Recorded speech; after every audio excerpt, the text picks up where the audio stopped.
Welcome to First and Goal, where everything is made up and the points don't matter. Get ready for the latest and hottest topics in the SML. Let's get started. Here's your host, Mad Bomber.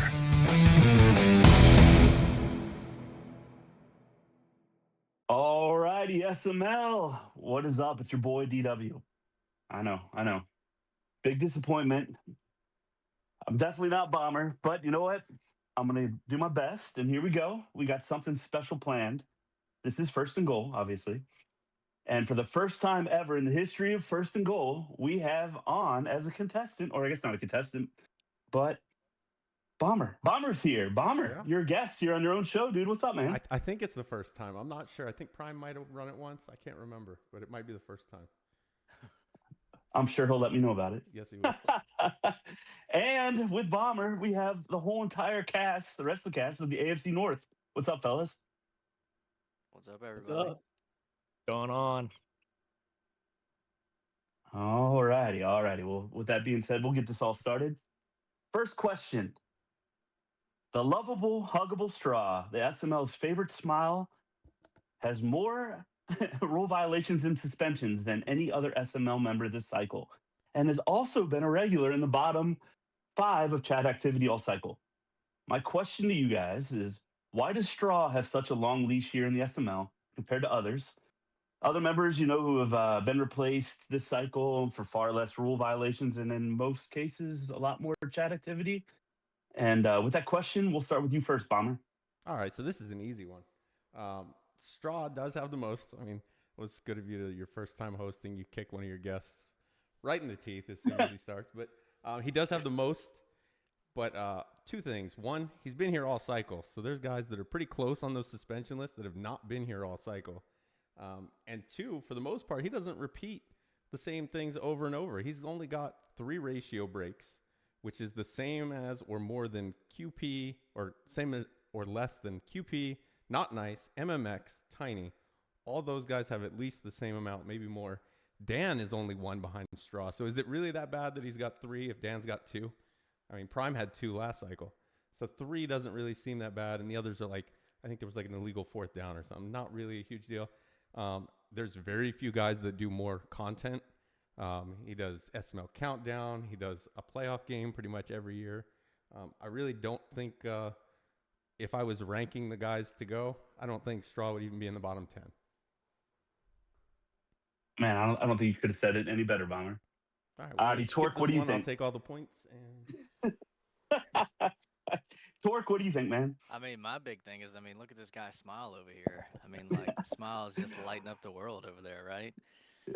No, here's some other things that just we could talk about rule violations and whatnot and being bottom in chat activity. But my biggest thing is, what are you doing when you're in chat? And I'll every time I see Straw, it's not the same. Good morning, SML, and then he's dipping out and he's back. When he comes in, he's in there to engage. 9 out of 10 times it's with Matt, and he's wearing Matt out. So I'm kind of all in on that, which is hilarious. But he's there. His vibes are always positive. He brings light to the SML, in my opinion, and he's always just been a really good, easy guy to schedule with. He has a kid. I have kids. We get it. It's awesome. He understands that, so we might play at 11 o'clock at night just to get it in, and he's willing to bend his schedule, with others to make things work. And on top of that, man, he's a good time, man. Look at him. He's holding back smiles. Who else do you know holds back smiles like that guy? All great points, man. Meats, what do you think? Yeah, man, it's that damn smile. You just can't get past it. No, both these guys kind of hit on it already. The violations that are there, ratio, who cares? It's not that he's running cheese plays or whatever, and I should know because he scores 50 points on me every time we play. Yeah, he's a positive force in chat, even though he's rarely there. But when he is, it's always a good thing, and he doesn't rub anybody the wrong way, and he plays his game the way that it should be played. No excuse to break ratio with Chase Brown on your team, but that's besides the point. Yeah, I'm with Bomber. I don't have Straw in the bottom half of the league, honestly. It's tough to break ratio with or the keep ratio with Chase Brown too when he's running for 50 yards a carry on you. Oh, that's true. And Straw, man, see, I didn't give you this question to throw you under the bus. I know that's what you think. I gave this so you can clear the room and, let yourself speak a little bit here. So, Straw, what you got to say about yourself, man? Yeah, I appreciate that. And I didn't know if anybody, I definitely thought Meats was gonna come for me on this one for sure. But I appreciate you guys. And I think the thing for me is I always try to show up and play the game the most genuine and authentic that I can. Like I think I try to play enjoyable games. I try to make it competitive. Sometimes I know I see when I look back on games where I might have broken ratio, it usually comes from trying to win and being down so bad, and I'm like, oh shoot, yeah, I should have just started running the ball. But sometimes that competitive nature, you're like, oh well, if I do this, oh if I try that, and I definitely continue to get better, take feedback. I think when I first got into Primer, Mike really coached me up on a lot of things, and I was good at taking points and trying to grow and get better. So that's definitely what I've always tried to do. Um, and I think there has been times, even from a chat experience, I try to come in chat. Sometimes I come in chat and I'm not sure how to best engage in the conversation, and I'm like, oh, and then I get distracted. I have ADHD, but when I come in, I try to be as meaningful as I can, to just continue to shape an experience I want to be a part of too. So that's kind of my approach, and I keep working on how to be better at that every day. It's a little tough to Straw, engage the chat when you come in and they're talking about drinking titty milk or something. It's Wait, what? oh well, I guess you missed Wait a that. minute. That was Wine Killer. It'd be an awkward morning. Compare That's straw kinda to racist. wine. Oh, That's- Straw I'm wine. saying Oh, I'm saying it's man. difficult to engage chat when you show up and that's the topic. Yeah. Oh, oh, yeah. All right. With that being said, we'll move on to the second question here. The Mad Bomber earned his second Simbardi this cycle. It took Bomber nearly 40 seasons to earn his second Simbardi here in the SML. Listen here, guys, it's going to be a little bit winded. This is a three-part question. Question one, will Bomber win another Simbardi this cycle to join an elite list of SML members who have won 2 or more Simbardis in a single cycle? Question two, if Bomber doesn't win another Simbardi this cycle, will it take him another 40 seasons to earn his third? And question three, will Bomber ever win a Simbardi again in the SML without taking his Browns? And with all that being said, Torque, we will start with you this round. Oh, all right. Reread each. No, I'm joking. I can't if you need to. All right. So will Bomber win another Simbardi this cycle? Yes. Yeah, I firmly believe it. With him stepping away from Primer, Bomber's kind of hit a new level. I've played him. Um, I think I've beaten him once since, and it was a kind of a fluky game in my opinion. Ever since then, he's kind of skull drugged me and let me know about it a little bit. um, but I think he has another Simbardi in him, if not two. I just see the way he plays, especially come playoff time, and no one in the AFC right now kind of has an answer for him. And so really that leaves Prime in the Super Bowl, having to play, and you know how those games go. It's the flip of a coin with two elite guys playing like that. Question two: if he doesn't win another Simbardi, will it take him another 40 seasons? No, no, and that goes back into I'm one of the fortunate guys in this group right here that I've actually seen Bomber play with another team in Primer, and I know it's not as serious as the SML, but the way he plays the game, it doesn't really matter what team he has. He develops running backs. He's going to draft the 6'9" Twin Towers, the 2 tallest wide receivers in the draft, and throw to him consistently and dev him up. Like, he plays his style of game that he plays, and it doesn't matter who's on the team. So, no, I think he's just the start of the successes now. Like, Bomber might be in his old man prime right now. Will will Bomber ever win a Simbardi again in the SML without taking that kind of plays into what I just talked about? Yes. Yeah, I don't really just with the way he builds teams, he's kind of gotten me out of the. I'll say this: he's helped me get out of the hole a little bit with this Steelers team a good bit. Just throwing me tips there, and when I ask him, he shoots me straight. So, he knows how to build teams. Just look at the teams he's had in the past and what he's building here right now for the future. So, yeah, that's what I got. That's awesome, man. Yeah, Bomber's always helping. He's a great guy. If you get on his good side, don't get on his bad side. He ain't gonna help you. Meets, what do you feel, man? Yeah, a second Simbardi this cycle. I'm on the yes boat because Torque hit on it. Something changed in Bomber. I went from competing with him and beating him a few times this cycle. Now he's just taking me out behind the woodshed every single time. I don't think I've kept it within 20 points in like the last 4 times we've played, including in the playoffs. And I've played him in the playoffs like 5 times this cycle. It's an annual tradition at this point. Yeah, I don't know if it'll be this season, but if he keeps it up the rest of the cycle, we've got maybe 3 seasons left or so. I think he'll get another one of those.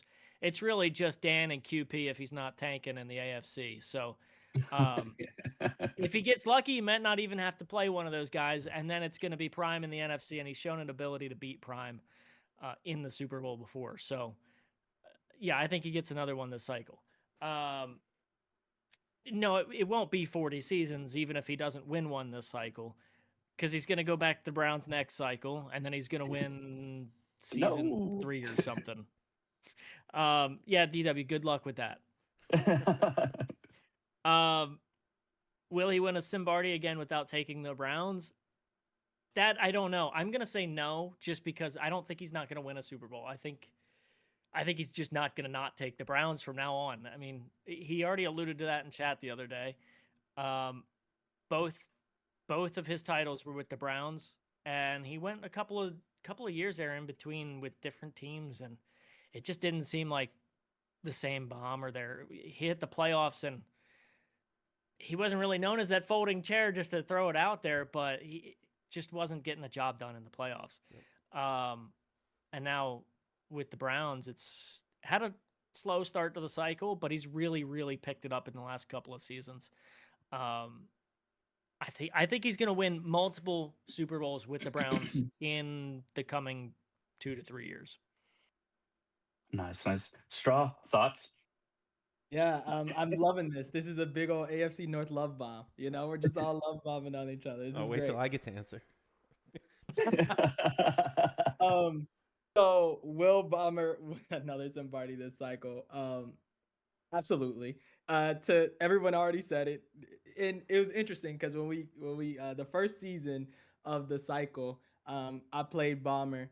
And he has this awful Browns team, and I have this, already sort of stacked Bengals team. And literally, I think he only lost by like 3 points. And everybody was like, "Oh my gosh, you're not supposed to be able to compete with the Browns yet." And I mean, it was just the tale of what was to come. And I think since then, Bomber literally has no. You could point to different guys and see like where they're not as strong, right? Like whether it's building a team and being able to trade, or like. Obviously playing the game, offense and defense, pass and running, but also how do you study sort of other folks and knowing their tendencies. I swear Bomber's an elephant. He will pull up a play that someone ran like from who knows how many seasons ago and sort of remember all those things. And so I think when you add all those in, it's kind of like elements of Prime, elements of Dan, elements of like all these different guys. And he's really found a way to kind of infuse all those. So with that being said, I could kind of like run through all 3 of these where he's gonna win another Simbardi. It's not gonna take him a long time if he didn't, it's not gonna take him a long time to win another one. And whether he's the Browns or whoever, he's just such a good team builder. He understands the game and he understands people's tendencies so well. I just don't see. I think the only thing that was holding him back before was himself. Like the game, just EA doing EA stuff, and sometimes it makes you crash out, and you're just like, then you just get this monkey on your back and it gets hard to get it off. I think that's gone, and yeah, good luck to everybody else.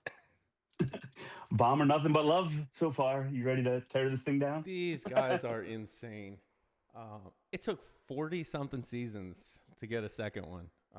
Not only that, it took 38 seasons to go back to the Super Bowl. Forget forget winning it. So with what do we got? 3, hopefully only 2. Well, no, I guess 3, 7, 8, and 9.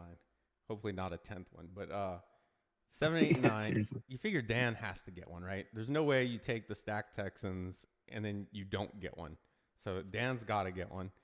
QP is done over his little pouty fest, whatever, and now he's back to playing. So he's gonna get one, and then even if those two don't get one, you got Prime waiting on the other end, because we know it's gonna be Prime. It's not gonna be any of those other bums in the NFC. So it's gonna be Prime. So not only do you have to make it through the AFC, but now you've got to play Prime. I just think it's probably unlikely. I'm not saying it's not possible, but if you're taking the odds, it's unlikely that I'm going to win another one this cycle. As far as taking another 40 seasons, that's just not going to happen. There's no way it'll take 40 seasons because the SML, I don't know if it'll even last 40 seasons. Prime's already talking about retiring, so that gives you maybe 8 seasons, 9 seasons. Forget even if he doesn't 40 seasons, that's 6 more years. I'll be almost Finn's age, and I don't even know how he's not. I mean, you see, he can't even play. He's got to take so much arthritis medication just to try and get his hands on the joystick. So I just don't think that I'll be able to do it. If it takes 40 seasons, it might as well take a million seasons. It just ain't happening. Or it might be faster because it'll be an offline franchise. What was the last one? The Browns. If I do win another one, it'll probably be with the Browns. I kind of agree with Meats. I don't know if I'm going to take another team ever again. So unless it looks like maybe you or KP can get the Browns like very quickly after, I don't know if I take another team. There is something about having your favorite team that makes it a little more enjoyable, and you kind of invest a little more into it. So I think probably unlikely that I win with another team. And God knows I've tried to win with other teams, and it hasn't panned out. So I'd have to say no. I'm not going to win with another team. That was, man, I didn't expect all the honesty there, man. That was awesome answers, man. So, all right, let's move on to the third question here. Let's talk about our friend Torque. Torque received a pretty bad hand when he took over a bad Steelers squad mid-cycle that had a revolving door of owners before him who had no idea what they were doing with the team. The Steelers have not had one single winning season this entire cycle. I think Torque is actually, I got to update this question. Torque is currently 8-7. And I believe, is he in, Torque, are you in the playoffs right now? Do we know? Yes, he is. He's the 7th seed right now. Yeah, Okay, so Torque is in with the 7th seed. So, and is just on the outside, I guess, kind of looking in, or he's the 7th seed too. He is in. So here's the question. Will Torque finally break the curse of the Steelers this cycle and make a playoff push? And we'll start with Meats. Yes. Good answer. No, okay, I'll elaborate. Yeah, like you said, he's already the 7th seed. He's 8-7. He's got Coop left on his schedule, so barring something insane, that's a winning season right there. That's the first time this cycle. He's got Slice, which that could go either way. I 50-50 toss-up, if you ask me. If he wins both, he's in. The only other guy I think is going to make a playoff push this season is Tug, and Tug still has, I believe it was Prime and Raider fan. That's a tough schedule. I think Torque's in this season, and I think that curse, I think it's over. He's not going to win a playoff game, but he'll make the playoffs. Straw, your thoughts?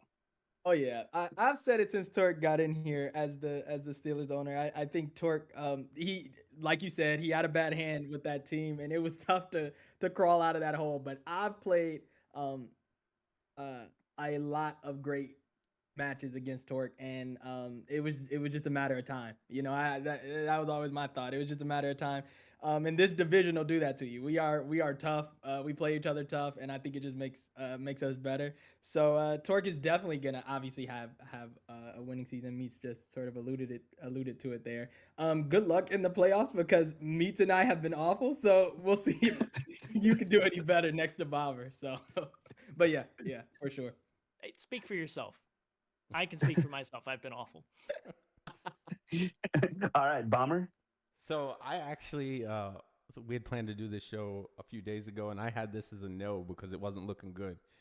But he's turned it around, and then Tug getting beat by QP was huge. And then I saw Tug's remaining schedule because it looks like Meat said, it's going to be those two kind of fighting for that 7 seed. And Tug had Dan, QP, Prime, and Raider Fan as his last 4. And Torque has a bunch of guys that really I wouldn't even worry about if they even play. So Torque, other than the Furf Slice, whatever his name is, we talked about it before or after I played Torque recently. We talked about the path to the playoffs, and it's really kind of working out that way. Slice is really the only game I think that he's probably got to hope things go his way. Slice is a playoff team, so it's going to be a tougher one than the rest of them. But I think sitting where he's at right now, I think he's got a good shot. Tug has kind of the uphill battle with the guys that he's playing, and unfortunately for him, Prime is fighting for a 1 seed. It's not like seasons past where week 13 Prime's got a Z next to his team name.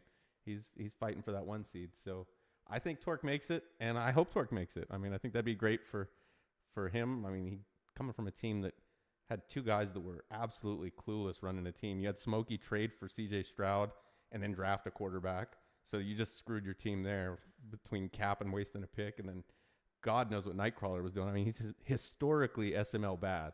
I mean, he's right there with Gilbert. And this is a guy that had the number 1 pick like 3 years in a row and never made a pick.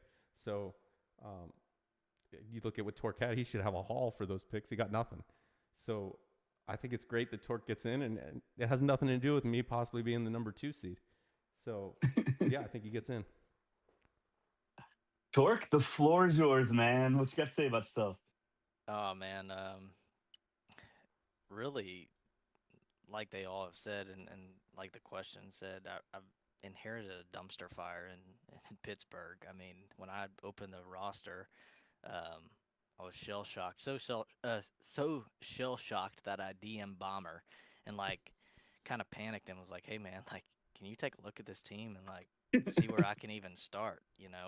And he goes, "Yeah, I'll be right back." And then when he sent me, "I don't know," that's when I knew I was in a bind, But it's taken a little bit, obviously, to get kind of rolling, and obviously it's a step up in competition to the SML, especially in this division. I mean, these 3 guys are really phenomenal. I mean, they pick you apart. If you get too much into a rhythm of doing the same things kind of over and over again, they will put you away quick. But they're all enjoyable to play with and be a part of. I really do have a favorable schedule moving forward. A game tonight versus Slice is going to be really big. But I'm hoping he gets so baked that I just absolutely destroy him. That would be awesome. He did allude to that in chat, so I can say that. And then I have Coop to finish it off, I believe. And, I told Bomber I really felt like I needed to win out, and after losing to him, and it's kind of trending that way. I feel like if I could finish at 3-1 with these last 4, I'll be in a really good spot. Hoping to break the curse for sure with the Steelers, but I give a lot of credit to these guys because I think this is one of the tougher divisions in the SML. They've pushed me to be better. I feel very confident in a lot of out-of-division games. So that's a credit to these guys and kind of how they push me. So, yeah, I'm hoping to break the curse, fellas. I think we're all rooting for you, man, honestly. So, all righty, 4th question. Let's spice this up a little bit. Why does the majority of the SML hate Meats' offense this cycle? And we will start with Straw. I mean, I think whenever you take a team with Lamar Jackson, it's tough. And especially coming from, the thing that everyone hears about the most is when Matt had Lamar. And so I think when you have that, I don't know, the SML gets into a really weird mode where like no one wants you to do things that you use to win, right? So like using Lamar Jackson's legs, like, no, don't do that. Where I think the SML isn't about not using things to try to win. It's not about abusing it, spamming it, doing it all the time. But what it turns into in chat is someone does something one time and then, people start to get upset. And so I think that's sort of what happens. And then Meats with Meats is personality, which I guess I'm learning is his little stick. He's he's gonna piss people off. He's gonna rile people up. He doesn't care. He's not gonna talk cute about it or be like, "Oh, well, I was just trying to." He's like, "No, f you." And I think then people go at him with it. But in being in his division, I don't think he spams anything as much as maybe how it'll come across in chat. I actually think he plays with them pretty well, and he does what he needs to do both to win, but not in a spammy, cheesy way, right? Like I enjoy it. I'm like, oh, I should have been. It adds another element to the game where I should have been spying the QB. And there's literally defensive controls that you can use to make your players like spy the quarterback. So I don't even see stuff like that being as big of a deal as maybe it was in the past. So but I think that's why he gets the bad rep. But you compare it to Matt's Lamar Jackson usage, and then overall people don't like when in the SML you do something that might help you win. All great points. All right, Bomber, what you got, man? So I think there's a little bit of I think your question's kind of off. You said, why do people hate Meats offense? And I don't think that's true. I think they just hate Meats. So I think really what it is, number one, in the SML, once you're labeled as something, that's it. Doink, look at Doink's PSN or his Discord name. There's no Doink anywhere in there. Dude missed a field goal hitting the crossbar 4 or 5 cycles ago, and his name is Doink. Like, that's just it. Like, it doesn't change. So I think Meats was probably a little on the more cheddar side a while ago, and it just stuck. So if he does something that, say, somebody else does, they're going to look at it 2 different ways. Meats doing it, that's cheesy. Somebody else does it, that's just playing the game. Because I think the narratives stick with you in SML. But I also think Meats does a lot of things. Like, if he knows you don't like something, he's going to do it intentionally. And he'll even push like the boundaries of what maybe sim or cheese or whatever you want to call it, spam, whatever. He'll push the boundaries of it just to get under your skin. So I think a lot of people don't like it. But I think really it just comes down to a lot of people don't like Meats. All right, Torque, maybe a little bit nicer. What you got, man? Yeah, so I read the question as, why does everyone hate Meats? So, see, it doesn't just seem normal to you.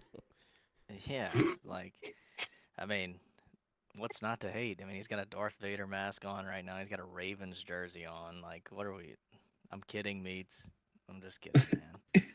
No, I think he gets a bad rap just because, like Bomber said, in previous cycles, potentially he may have come across as cheesy. But, like, I've played him, and I think the first game I played him, he blocked a field goal in the 4th quarter to beat me. He scored 2 touchdowns rushing with Lamar Jackson.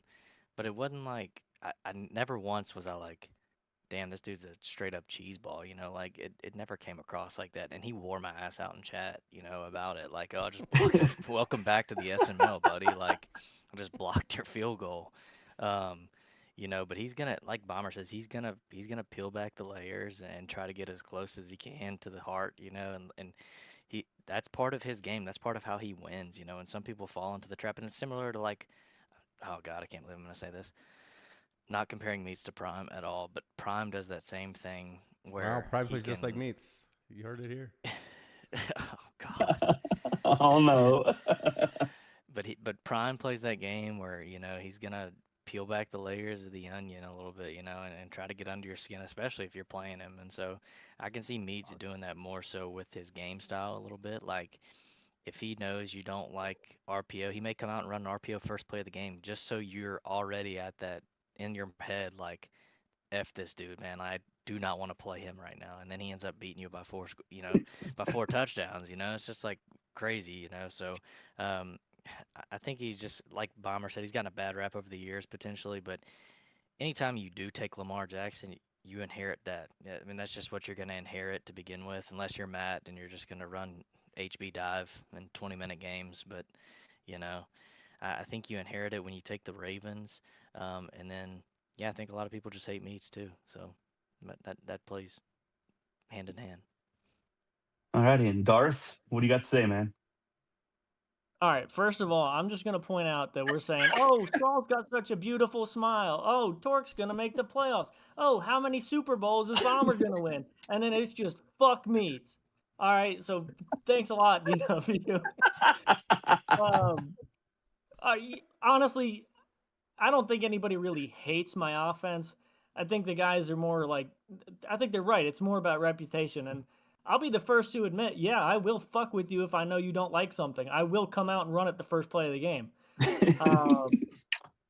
But that's part of the strategy. Bomber specifically, I know I'm going to try to piss him off because that's like my only chance at beating him.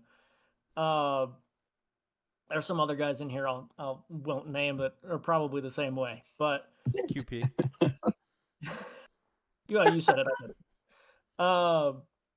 Yeah, I mean, I'll be the first to admit, if I played the way that I do, if I played the way that I did when I joined the SML now, I wouldn't last a month. I feel like I've improved that as far as the league has evolved, that I've evolved with it. And yeah, I'm still going to run with my quarterback, but I think the league can put up with 3 designed runs, an option play, and 2 scrambles a game. I mean, that doesn't seem that bad compared to, what I was probably doing, rolling out every 3 plays when I joined 7 or 8 years ago. It just goes, I mean, I built a reputation back then. It's like Stavo, No, Stavo's not going to outgrow that. And he had that reputation before he even joined the primer. He's not going to outgrow that. I play the villain sometimes because I know I'm not going to outgrow it. So Stavo is still that. Yeah. That's why we're here. This question is a perfect example of that. I'm not going to outgrow that villain, even if I'm not very good at the game anymore. I'm not going to outgrow that villain mindset, and I'm not going to outgrow that villain reputation. So I'm going to play into it as much as I can. I like it. All right, boys. That's 4 total questions, and right now, I'm looking at my scores over here since I don't have the little fancy button ad thing that Bombers normally got. I got a 4-way tie. So what we're going to do here, I'm going to give you guys a bonus question, and then I will select the winner of who I feel answers this bonus question in the best way. So here goes. With Bomber being the clear number 1 team of the AFC North this cycle in the SML, if you were to power rank the AFC North from 1st to 4th place, who would be the 2nd best performing squad in the AFC North this division this cycle? And Bomber, we'll start with you. I think it's Straw, and it's not even close. He's had 2 number 1 seeds. He's the only other one with a playoff win, and he made the divisional round 3 times. Obviously, 2 of those because he was the number 1 seed, but still made it to the divisional round. Can't really penalize him for having the best record in the AFC twice. So I think until somebody else even wins the playoff game, I don't even think it's close. Straw. All righty. Torque, what do you think? Yeah, obviously late to the cycle a little bit, but I too am going to go Straw just because Bomber kind of gave me the rundown before I got in the division. He knew what I was kind of walking into, and he told me that Straw is playing phenomenally in the regular season, but we just so happen to just take that little smile and choke it all away in the playoffs, man. So, I think he's a clear cut, but I do think if someone wants to put pressure on him, they need to win a playoff game for sure. Bomber's the only one that's done that here so far. So, yeah, we might need to do something, and maybe I'll match up with someone favorable.